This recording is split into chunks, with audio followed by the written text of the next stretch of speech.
Hello, we're gonna do chapter 6 of The Adventures of Tom Sawyer today. I have some gunk in my throat this morning, so super fun. It's making my voice sound not as great as it usually does, but it is what it is. Today we'll be continuing The Adventures of Tom Sawyer by Mark Twain. Chapter 6. Monday morning found Tom Sawyer miserable. Monday morning always found him so, because it began... my stomach just made a noise. Because it began another week's slow suffering in school. He generally began that day with wishing he had had no intervening holiday. It made the going into captivity and fetters again so much more odious. Tom lay thinking. Presently it occurred to him that he wished he was sick. Then he could stay home from school. Here was a vague possibility. He canvassed his system. No ailment was found, and he investigated again. This time he thought he could detect colicky symptoms, and he began to encourage them with considerable hope. But they soon grew feeble and presently died wholly away. He reflected further. Suddenly he discovered something. One of his upper front teeth was loose. This was lucky. He was about to begin to groan as a starter, as he called it, when it occurred to him that if he came into court with that argument, his aunt would pull it out, and that would hurt. So he thought he would hold the tooth in reserve for the present, and seek further. Nothing offered for some little time, and then he remembered hearing the doctor tell about a certain thing that laid up a patient for 2 or 3 weeks, and threatened to make him lose a finger. So the boy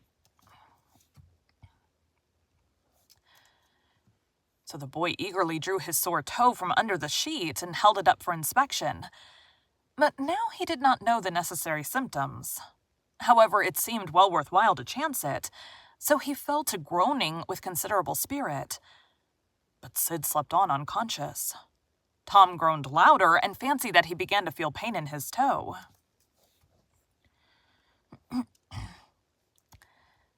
Tom groaned louder and fancied that he began to feel pain in the toe. No result from Sid. Tom was panting with exertions by this time.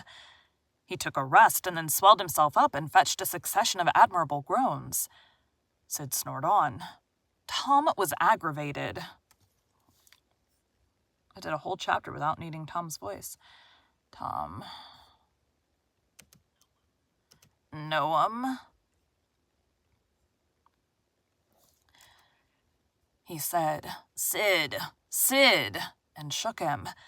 This course worked well, and Tom began to groan again. Sid yawned, stretched, then brought himself up on his elbow with a snort and began to stare at Tom. Tom went on groaning. "Yes'm," Sid's voice.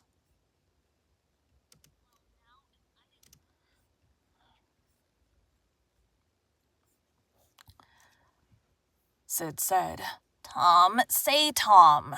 No response. "Here, Tom. Tom, what is the matter, Tom?" And he shook him and looked in his face anxiously. Tom moaned out, "Oh, don't, Sid. Don't joggle me." "Why, what's the matter, Tom? I must call Auntie." "No, never mind. It'll be over by and by, maybe. Don't call anybody." "But I must. Don't groan so, Tom. It's awful. How long you been this way?" "Hours." "Ouch. Oh, don't stir so, Sid. You'll kill me." "Tom, why didn't you wake me sooner?" "Oh, Tom, don't. It makes my flesh crawl to hear you. Tom, what is the matter?" "I forgive you everything, Sid." Groan. "Everything you've ever done me. When I'm gone." "Oh, Tom, you ain't dying, are you?" "Don't, Tom. Oh, don't." "Maybe." "I forgive everybody, Sid." Groan. "Tell 'em so, Sid.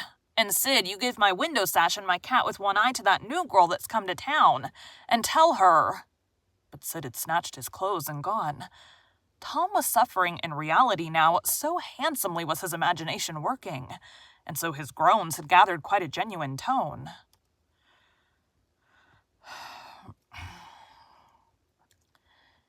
Sid flew downstairs and said, "Oh, Aunt Polly, come, Tom's dying."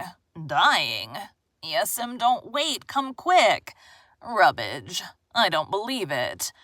But she fled upstairs nevertheless with Sid and Mary at her heels, and her face grew white too, and her lip trembled. When she reached the bedside, she gasped out, "You, Tom. Tom, what's the matter with you?" "Oh, Auntie, What's the matter with you? What is the matter with you, child?" "Oh, Auntie, my sore toe's mortified."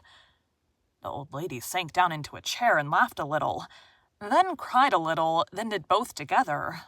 This restored her, and she said, "Tom, what a turn you did give me. Now you shut up that nonsense and climb out of this." The groans ceased, and the pain vanished from the toe.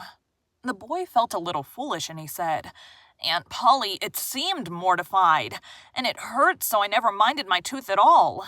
"Your tooth, indeed. What's the matter with your tooth?" "One of them's loose, and it aches perfectly awful."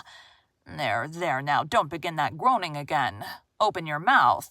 Well, your tooth is loose, but you're not going to die about that. Mary, get me a silk thread and a chunk of fire out of the kitchen." Tom said, "Oh, please, Auntie, don't pull it out. It don't hurt any more. I wish I may never stir if it does. Please don't, Auntie. I don't want to stay home from school." "Oh, you don't you?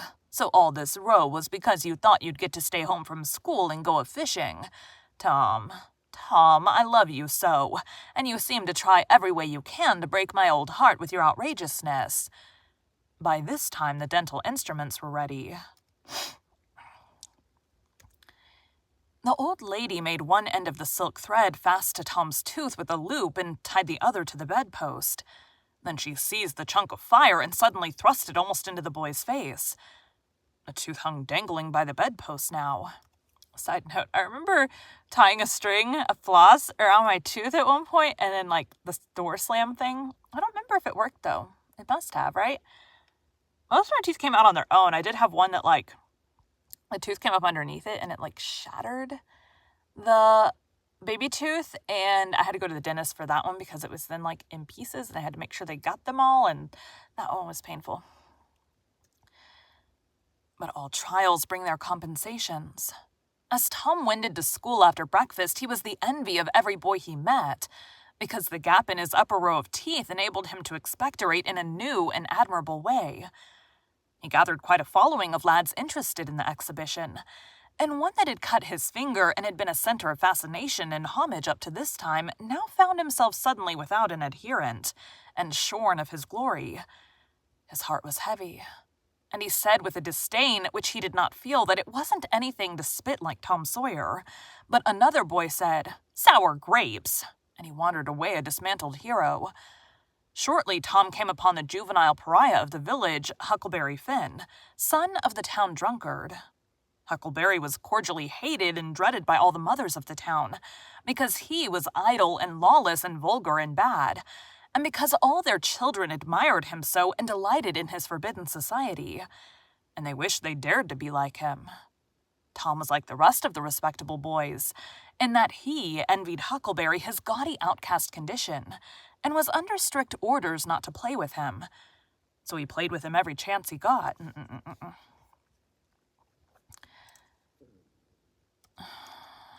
stomach just made a noise. I eat breakfast just before I come in here, or 20 minutes before I get in here, and then my stomach makes noises. Tom was like the rest of the respectable boys, in that I already did that. So he played with him every time he got a chance. Huckleberry was always dressed in the cast-off clothes of full-grown men, and they were in perennial bloom and fluttering with rags. His hat was a vast ruin with a wide crescent lopped off its brim.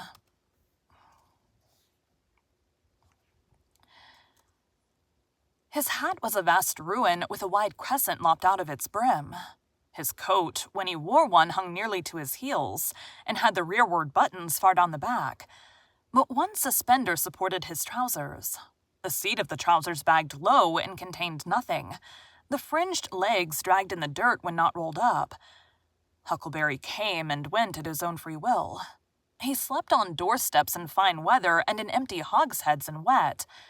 He did not have to go to school or to church or call any being master or obey anybody.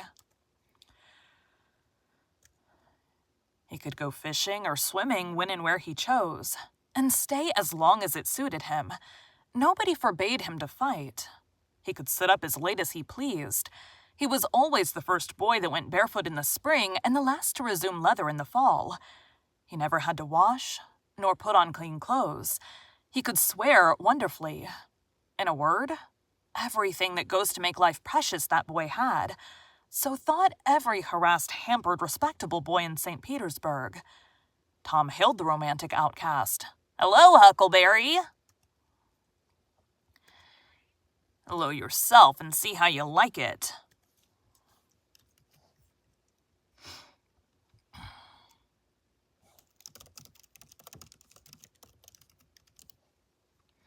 "Hello yourself and see how you like it." "What's that you got? Dead cat? Let me see him, Huck. My, he's pretty stiff. Where'd you get him?" "Bought him off in a boy." "What did you give?" "I give a blue ticket and a bladder that I got at the slaughterhouse." "Where'd you get the blue ticket?" "Bought it off in Ben Rogers 2 weeks ago for a hoop stick." "Say, what is dead cats good for, Huck?" "Good for? Cure warts with." "No. Is that so? I know something that's better." "I bet you don't. What is it?" "Why, spunk water." "Spunk water.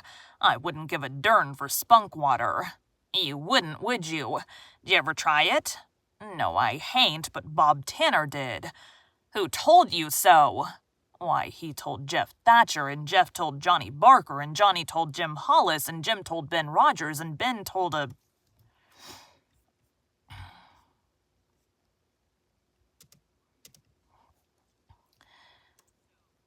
"Why, he told Jeff Thatcher, and Jeff told Johnny Baker, and Johnny told Jim Hollis, and Jim told Ben Rogers, and Ben told a servant, and the servant told me." "There now." "Well, what of it? They'll all lie. Leastways, all but the servant. I don't know him, but I never see a servant that wouldn't lie. Shucks, now you tell me how Bob Tanner done it, Huck." "Why, he took and dipped his hand in a rotten stump where the rainwater was." "In the daytime?" "Certainly." "With his face to the stump?" "Least. Yes. Least I reckon so." "Did he say anything?" "I don't reckon he did. I don't know." "Aha! Talk about trying to cure warts with spunk water, such a blame fool why as was...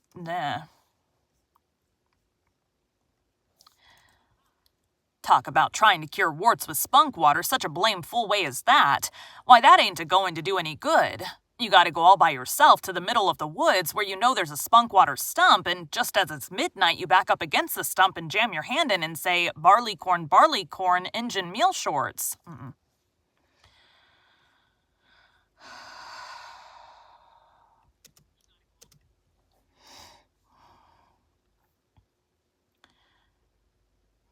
"Cornmeal?"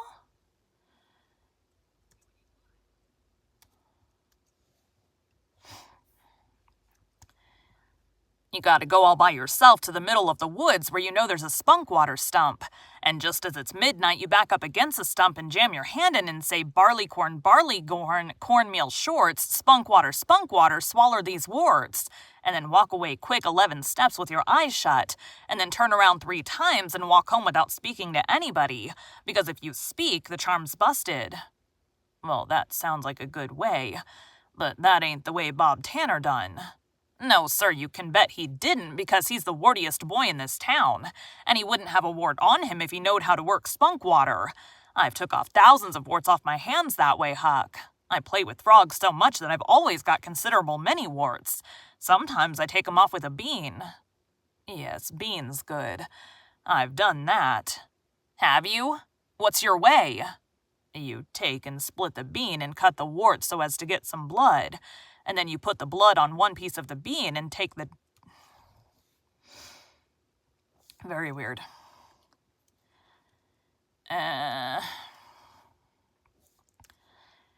And then you put the blood on one piece of the bean and take and dig a hole and bury it 'bout midnight at the crossroads in the dark of the moon. And then you burn up the rest of the bean. You see, that piece that's got the blood on it will keep drawing and drawing, trying to fetch the other piece to it. And so that helps the blood to draw the wart, and pretty soon off she comes. Yes, that's it, Huck, that's it. Though when you're burying it, if you say, down bean off wart, come no more to bother me, it's better. That's the way Joe Harper does, and he's been nearly to Coonville and most everywheres. But say, how do you cure? How do you cure 'em with dead cats? Why, you take your cat and go and get in the graveyard long about midnight when somebody that was wicked has been buried. And when it's midnight, a devil will come, or maybe 2 or 3. But you can't see 'em. You can only hear something like the wind, or maybe hear 'em talk. And when they're taking that feller away, you heave your cat after 'em and say, devil follow corpse, cat follow devil, warts follow cat, I'm done with ye. That'll fetch any wart.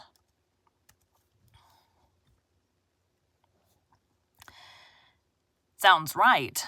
Did you ever try it, Huck? No, but old Mother Hopkins told me. Well, I reckon it's so then, because they say she's a witch. Say, why, Tom, I know she is. She witched Pap. Pap says so his own self. He comes along one day and he sees she was a... He comes along one day and he sees she was a-witching him, so he took up a rock, and if she hadn't dodged, he'd a got her. Well, that very night he rolled off in a shed where he was layin' a drunk and broke his arm. Why, that's awful. How did he know she was a-witching him? Lord, Pap can tell easy. Pap says when they keep looking at you right stiddy, they're a-witching you, especially if they mumble, because when they mumble, they're saying the Lord's Prayer backwards. Say, Hucky, when you going to try the cat? Tonight, I reckon. Tonight? I reckon they'll come after old Hoss Williams tonight. But they buried him Saturday. Didn't they get him Saturday night? Wow, Why, how you talk. How could their charms work till midnight and then it's Sunday? Devils don't slosh around much of a Sunday, I don't reckon. I never thought of that. That's so. Let me go with you? Of course, if you ain't afeard. Afeard? 'Tain't likely. Will you meow? Yes, and you meow back if you get a chance. Last time you kept me a-meowing around till old Hayes went to throwing rocks at me and says, "Durn that cat," and so I hove a brick through his window, but don't you tell. I won't.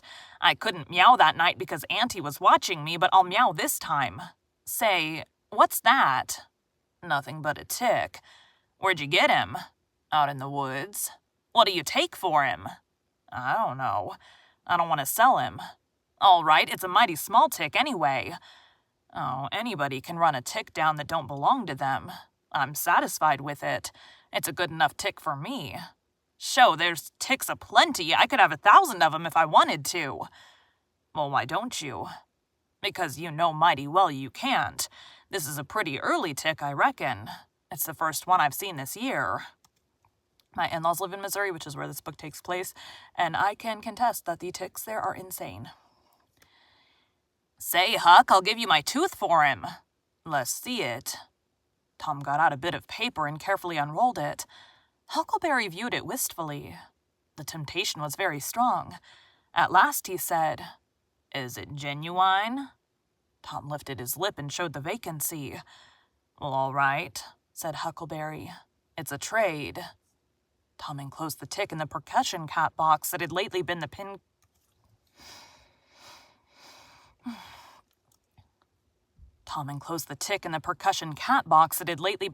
bug's prison, and the boys separated, each feeling wealthier than before. When Tom reached the little isolated frame schoolhouse, he strode in briskly with the manner of one who had come with all honest speed. He hung his hat on a peg and flung himself into his seat with businesslike alacrity. The master, throned on high in his great split-bottom armchair, was dozing, lulled by the drowsy hum of study. The interruption roused him. Do we have a teacher's voice yet?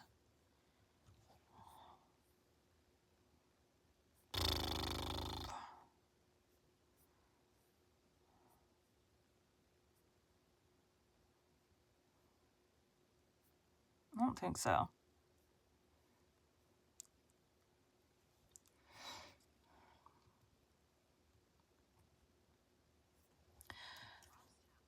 Tom Sawyer.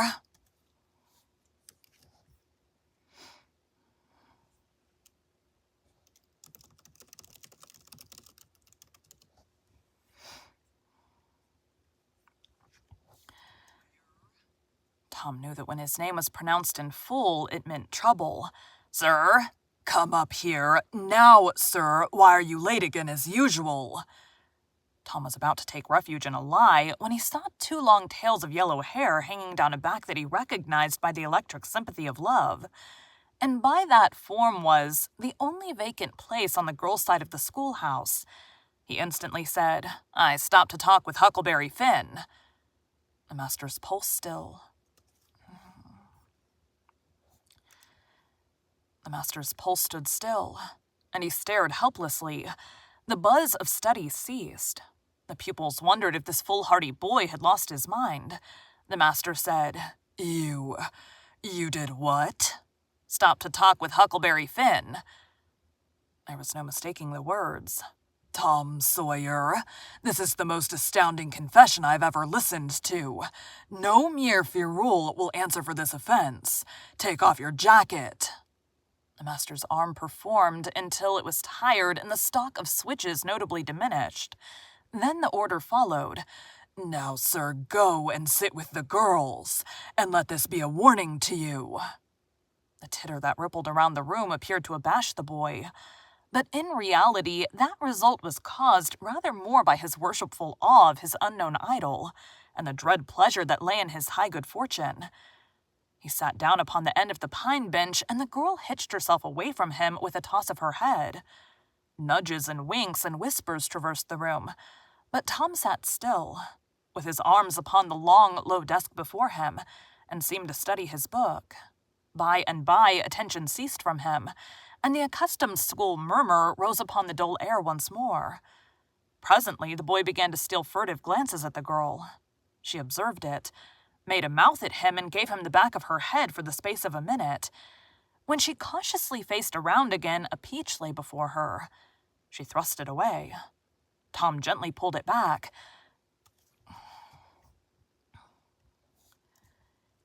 Tom gently put it back. She thrust it away again, but with less animosity.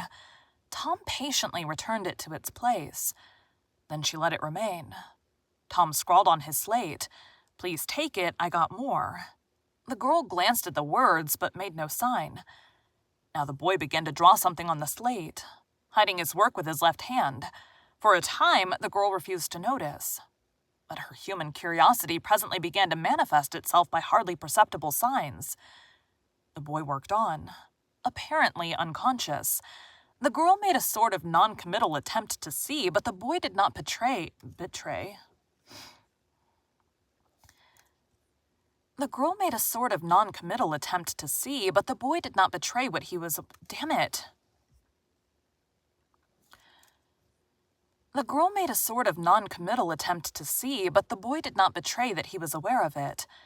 At last she gave in and hesitantly whispered, "Do we know who this girl is? I don't think so. Is this Mary?"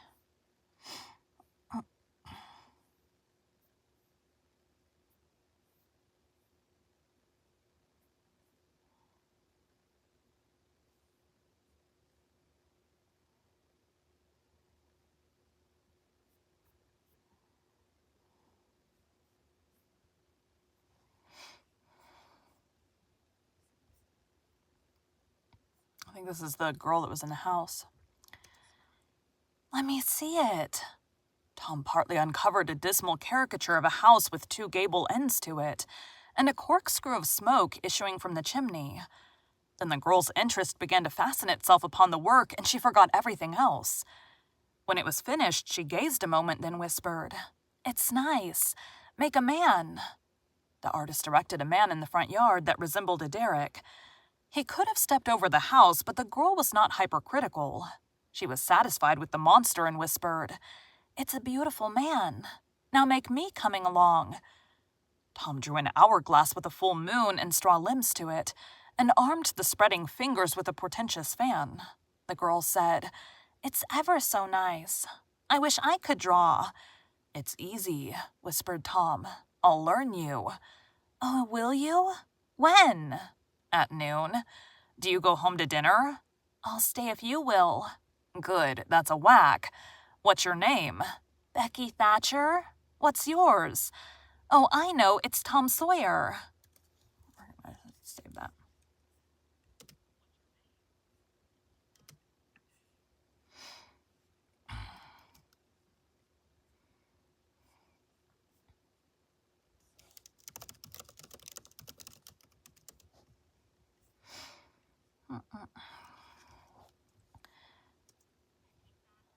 Oh, no.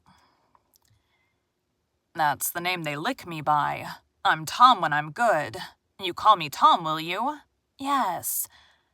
Now Tom began to scrawl something on the slate, hiding the words from the girl. But she was not backward this time. She begged to see. Tom said, "Oh, it ain't anything." "Yes, it is." "No, it ain't. You don't want to see." "Yes, I do. Indeed, I do. Please let me." "You'll tell." "No, I won't. Deed and double deed won't." "You won't tell anybody at all? Ever, as long as you live?" "No, I won't ever tell anybody. Now let me." "Oh, you don't want to see." "Now that you treat me so, I will see." And she put her small hand upon his, and a little scuffle ensued. Tom pretending to resist in earnest, but letting his hand slip by degrees till the words were revealed. "I love you." "Oh, you bad thing."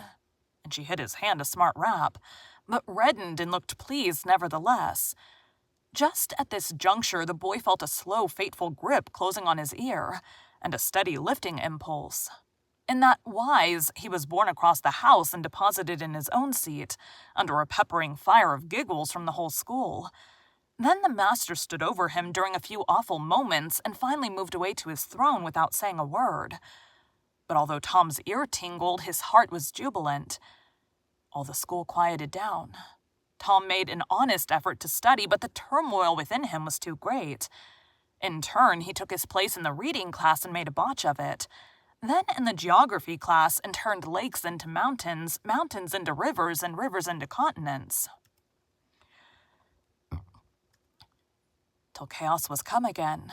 Then in the spelling class and got turned down by a succession of mere baby words, till he brought up at the foot and yielded up the pewter medal which he had worn with ostentation for months. Thank you for joining Bite at a Time Books today, while we read a bite of one of your favorite classics. Again, my name is Bree Carlile, and I hope you come back tomorrow for the next bite of the Adventures of Tom Sawyer. Almost ran out of air there.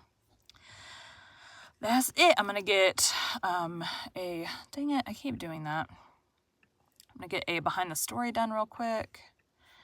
And then that'll be it for my day. Save. Thanks, guys.